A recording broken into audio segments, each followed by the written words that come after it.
Hi, everyone. My name is Reem Al Rikhawi. I'm from Gaza. And just like everyone else, I lost a lot of family members. And I've been struggling for a whole year. And it became just the norm for everyone from Gaza here. But I'm here today to share a glimpse of the pain of my people in Gaza, remembering that there is still more than 2 million people enduring the unimaginable pain. You know, there is a new abbreviation that often used in Gaza hospital. It's WCNSF, and it translates to Wounded Child, No Surviving Family. In Gaza, kids are often in so much pain, shivering, while they're left alone on the floor of a bombed hospital, with no mother to hold their hands, no survived dad to comfort them while they are getting their limbs amputated with no anesthesia.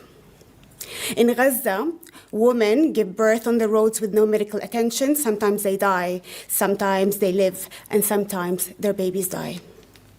In Gaza, fathers cry saying goodbye to the pieces of their kids. Not always. They find all the pieces. In Gaza, premature babies are left alone to die in hospitals with no food or oxygen. Elderly and kids with urgent need for medical attention die in silence because of the absence of any medical care due to the inhumane blockade imposed on Gaza. In Gaza, the lucky ones are the ones who buried their kids in one piece. The lucky ones are the ones who lost everything, but still in one piece. The lucky ones are the ones who managed to write their kids' names on their arms so they could be identified once their little bodies had been dismantled by the heavy evil bombs dropped on them. This is the meaning of luck in Gaza now. In Gaza, instead of bedtime story in the comfort of their homes, kids recite Quran every night in their crowded tents, anticipating their death. In Gaza, starving kids eat animals' feed and leaves to survive. In Gaza, kids have to walk for miles, queue for hours to get water for their family. Sometimes they manage to deliver it, and sometimes they get killed on their way back. Does the world understand now the pain our people carry in Gaza? The pain that mountains cannot bear. But has the world seen the unshakable faith my people have? Has the world seen the resilience and the strength? In Gaza, you're targeted, you're starved to death. You've lost your home, your kids, your family, your parents, your job, everything. But you still hold your head up high, raise your hands, and thank the Lord. You know, if you are from Gaza, you would know that we are very well-oriented with pain. Pain is just a big part of our life.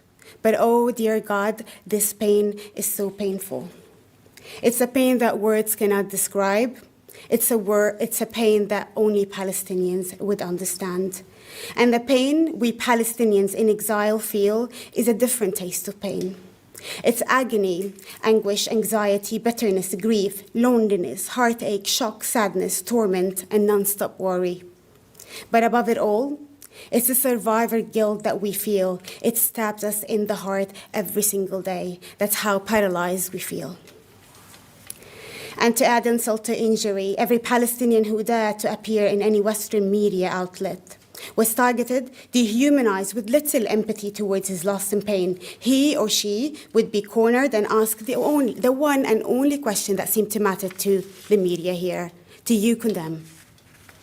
Today, and after a whole year of pain, agony, loss, grief, suffering, I'm thinking maybe we have earned just about enough empathy to qualify us to be considered humans whose lives matter. And I wonder, do you condemn bombing hospitals and UN schools? Do you condemn targeting journalists and medical crews? Do you condemn killing and detaining kids? Do you condemn starving a whole nation and cutting off all basic needs? Do you condemn the mass graves? Do you condemn killing?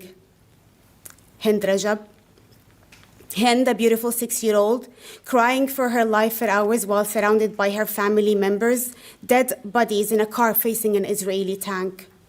Hind courageously recited Quran verses with the paramedics on the phone, waiting for them to come and help her as she begged, "Would you come? Please come. I'm scared. Would you come?" But in Gaza, Paramedics get massacred while doing their job, and kids get slaughtered after being shot at for more than 355 times, according to the forensic. Do you condemn that, or our lives are still deemed unworthy? We carry pain mountains cannot bear, but we will survive because that's what we always do. We survive. I would like to end today with the last words written by our poet, Rifat Al-Hariri, before he was killed in Gaza last December.